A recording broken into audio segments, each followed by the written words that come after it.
Hello అండి, welcome back to our channel. ఈరోజు మరో రెసిపీతో అయితే మేము ముందుకు వచ్చాను. అదేంటంటే గోకరకాయ కుర్మా అనమాట. సో రెగ్యులర్గా చేసే దానికంటే ఈ స్టైల్లో ట్రై చేస్తే చాలా బాగుంటుంది. వైట్ రైస్లోకైనా చపాతీస్లోకైనా దేంట్లోకైనా సూపర్ అనమాట. నేను ఆల్రెడీ షార్ట్ వీడియోలో 2 రకాలుగా చేసి పెట్టాను. ఒకటి గోకరకాయ బడీల కూర అని, ఒకటి పచ్చి కొబ్బరి వేసి చేశాను అనమాట. అది కూడా ఒకసారి చూడండి. సో స్టార్ట్ చేద్దామా మరి.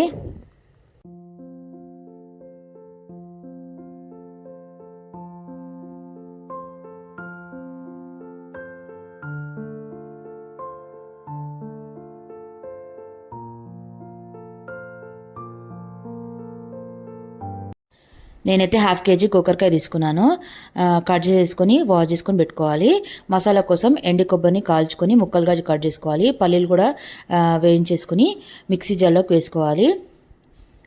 ఒక కుక్కర్ పెట్టుకొని ఆయిల్ వేసేసుకొని పోపు దినుసులు అన్నీ కూడా వేసుకోవాలన్నమాట. ఆవాలు, జీలకర్ర, కొద్దిగా శనగపప్పు, కొద్దిగా మినపప్పు వేసుకొని పోపు దినుసులు అన్నీ వేగిన తర్వాత 2 మీడియం సైజ్ ఆనియన్ సన్నగా తరుక్కొని వేసుకోవాలి. ఇందులోకి 2 పచ్చిమిర్చి కూడా కట్ చేసుకొని వేసుకోవాలి. ఇది వేగేంత వరకు మనము మసాలాని మిక్సీ పట్టుకుందాము.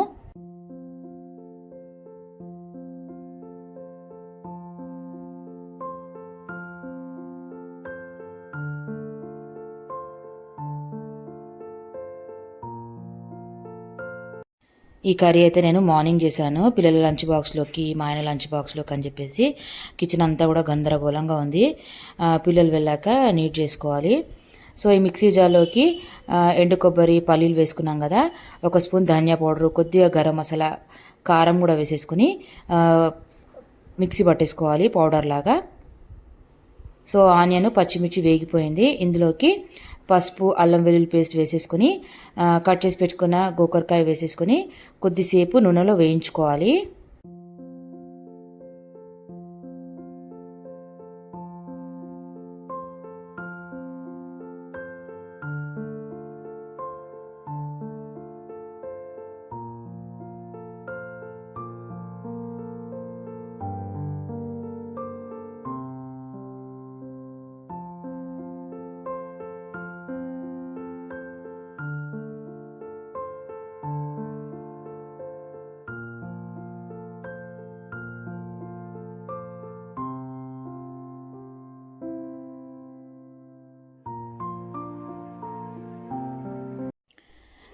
నూనెలో కొద్దిసేపు గోకరకాయ ఉడికిన తర్వాత 3 మీడియం సైజు టమాటోలు వేసేసుకుని రుచికి సరిపడా ఉప్పు కూడా వేసుకుని కొద్దిసేపు మగ్గించుకోవాలి.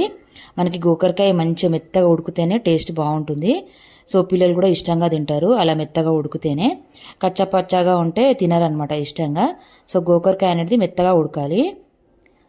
బాగా మగ్గిపోయిన తర్వాతనే మనము మసాలా వేసుకోవాలన్నమాట.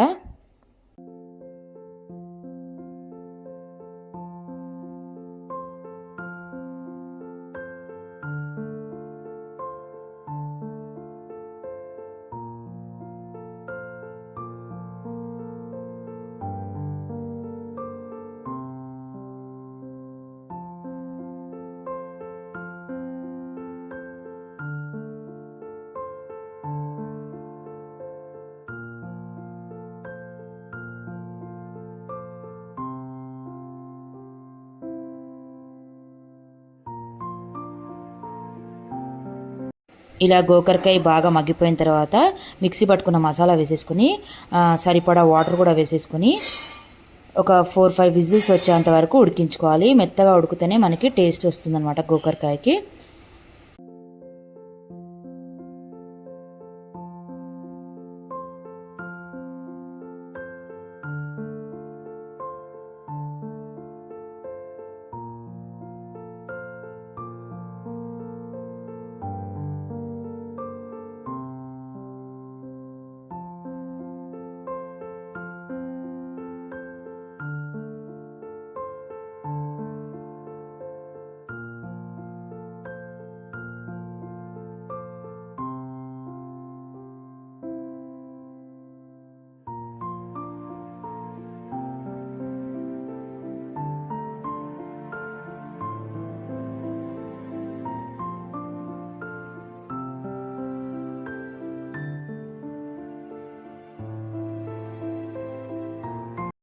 4-5 విజిల్స్ తర్వాత మూత తీసి చూస్తే చూడండి ఎంత బాగా వచ్చిందో.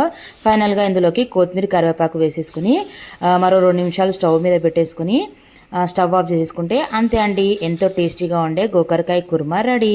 మీరు గనక ఈ స్టైల్లో ట్రై చేశారనుకోండి మళ్ళీ మళ్ళీ ఇలాగే చేసుకొని తింటారు. మీకు ఎలా కుదిరిందో నాకు కమెంట్ చేయండి. ఓకే అండి, thank you for watching this video. Bye bye.